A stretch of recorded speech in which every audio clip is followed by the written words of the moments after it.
En cette journée internationale pour l'élimination de la violence à l'égard des femmes et de jeunes filles, nos pensées accompagnent toutes les victimes et les survivantes de violences et d'abus. La violence contre les femmes et les jeunes filles prend des formes multiples. Et ces violences ne connaissent pas de barrières culturelles, sociales ou économiques. Elles nous concernent tous. Elles englobent des coutumes rétrogrades, des normes sociales, des pratiques misogynes et discriminatoires qui vont de la violence conjugale et domestique au harcèlement en milieu estudiantin, sur le lieu de travail ou dans le transport en commun, en passant par le mariage forcé d'enfants et le trafic des êtres humains, le soi-disant crime d'honneur et le viol. Cette violence dévaste les vies de millions de femmes dans les sociétés en conflit et en sortie des conflits, mais aussi en temps de paix et entraîne des conséquences sérieuses sur la santé physique et mentale des femmes.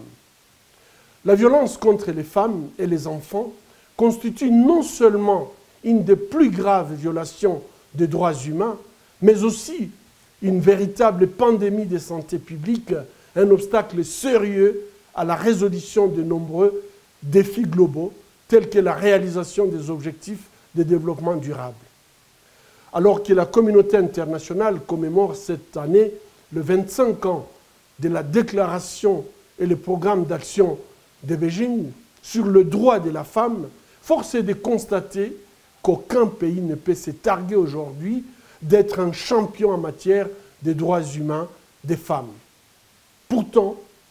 nous sommes convaincus de l'universalité des droits de la femme et que les degrés de toute civilisation s'évaluent notamment en fonction du traitement que l'on réserve aux femmes.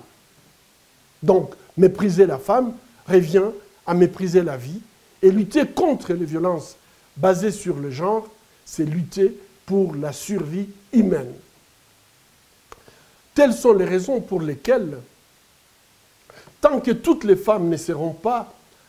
à l'abri de la violence, nous poursuivrons notre plaidoyer pour la justice et pour un profond changement des paradigmes dans nos sociétés en transformant l'égalité des sexes en une réalité. Le chemin pour un monde plus inclusif, égalitaire et prospère est encore long et porteur d'espoir, car, chacun le sait, investir dans les femmes et les jeunes filles, c'est investir au bénéfice de l'ensemble de la société et de l'intérêt général. Réaliser le plein potentiel des femmes représente donc la clé pour parvenir au développement durable, au progrès sociétal et à la prospérité économique. Mais ceci nécessitera bien sûr une prise de conscience profonde de l'ensemble de la société, un véritable bouleversement culturel visant à transcender les stéréotypes et réorganiser les rôles que la société attribue aux hommes et aux femmes en accordant à toutes et tous des places méritées à tous les niveaux de la pyramide, y compris à son sommet. Il s'agit donc de combler les fossés entre le bon sens et le préjugé, entre les preuves scientifiques et les idées préconçues, et entre le droit et la pratique. Le temps est venu pour les hommes de prendre les responsabilités et de s'engager vers une masculinité positive en vue de parvenir à l'égalité en droit et dans les faits.